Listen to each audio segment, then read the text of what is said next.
Hi, this is Nicholas from Xifu.my. Today I'm with Mr. Tan Aik Keong, the CEO of Agmo Studios. Basically, it's a software developer and one of the leading developers for blockchain technology in Malaysia. And Mr. Tan has over 100 of clients in Malaysia. And today we're going to talk more about DeFi and blockchain technology.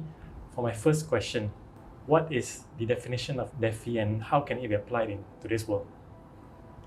Yeah, so basically DeFi stands for Decentralized Finance, is DEFI. So it aims to recreate traditional financial instruments in a decentralized way, which is using cryptocurrency and blockchain technologies. And the purpose is to eliminate intermediaries such as exchanges, brokers, banks. So conventionally, if we use a human to manage all these financial institutions, that could be lead to things like fraud, mistakes, and also abuse. So that's why when it is decentralized, it basically will be managed by the smart contract in a group of machines. So that's basically DeFi. But if we look into DeFi, it comes with different advantages. First thing is privacy, because it is anonymous. Any transaction is anonymous. Secondly, basically is open 24 hours, unlike banks, there is off hours. And also the third, basically it is very open. So all the money, how you use it, it comes with a ledger to basically track it. Yeah, and also you manage the money in a way you hold the asset, unless the banks hold the asset for you. Then also it's very fast, it's almost instant. Unlike you apply a loan with the banks, it takes days or weeks in order for you to get the money. So these are the advantages of using the decentralized finance. Then if you look into the different use cases of decentralized finance, it can basically apply to all the fintech scenario. For example, if you look into security commissions, recognized market operators, there are things like equity crowdfundings, you have P2P lendings and all this. So in general, let's say DeFi, what you can do is basically lending. So you can borrow and lend money. You can also do crowdfundings. That's what people use ERC20 to do. Then the third one, you can also buy an insurance.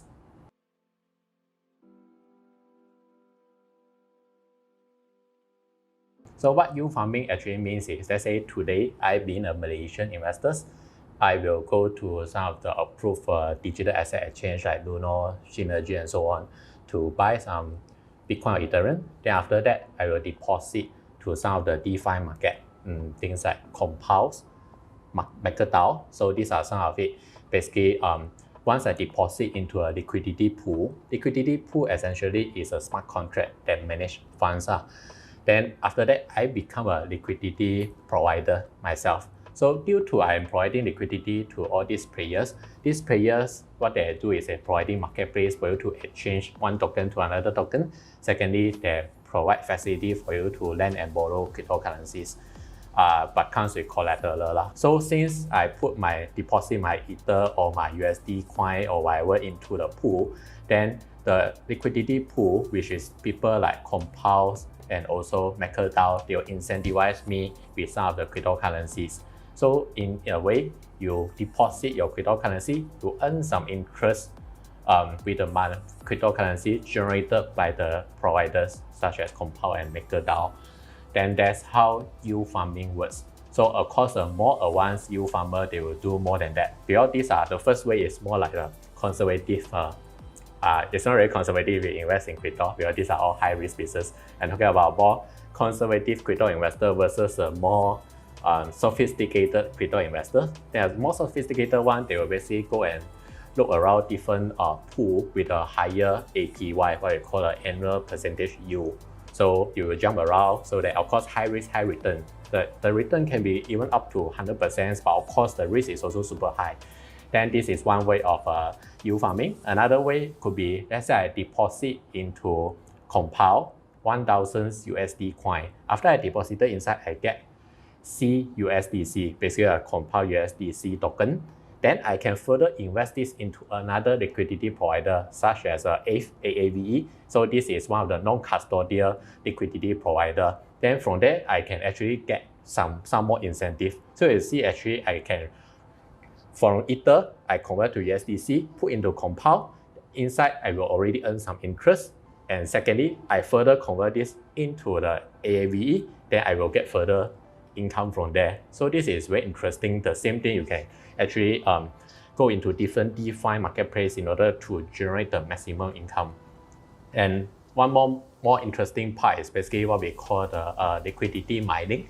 Liquidity mining is started by Compile as well. So what liquidity mining does is apart from your interest, then they will also give you some share. You put a fixed deposit in Maybank, Maybank will give you interest. Apart from the interest, Maybank is giving you their share.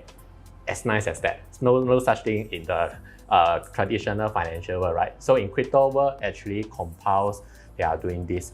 In a way, apart from the interest that you are getting, could be in the form of USDC, then you also get some governance token. This is things like COMP token. You can see in the coin market cap as well. The market cap is actually quite high.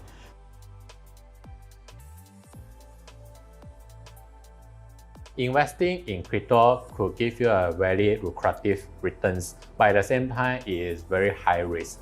So historically, we have seen some of the failure due to the nature of smart contracts immutable, and that is a bugs. Bugs could be means a loophole that hackers can use it to compromise the ecosystem.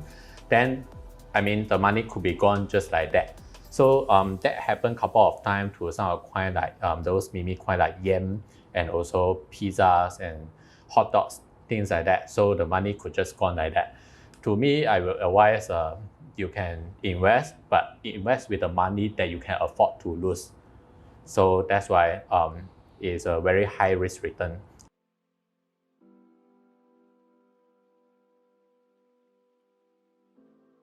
Yes, I think there are quite some DeFi users in Malaysia, but depends on what all kind of involvement are they in, whether they are just investing on the surface layer, for example, buying the tokens, or they are actually trying to invest into an instrument itself, such as in Compiles, in MakerDAOs. But in general, COVID create two things. The first thing is people prefer cashless transactions because physical contact is one of the ways for COVID transmissions. Secondly, due to people staying more in home. So that's why naturally the cryptos can grow amid the COVID pandemics. Yeah.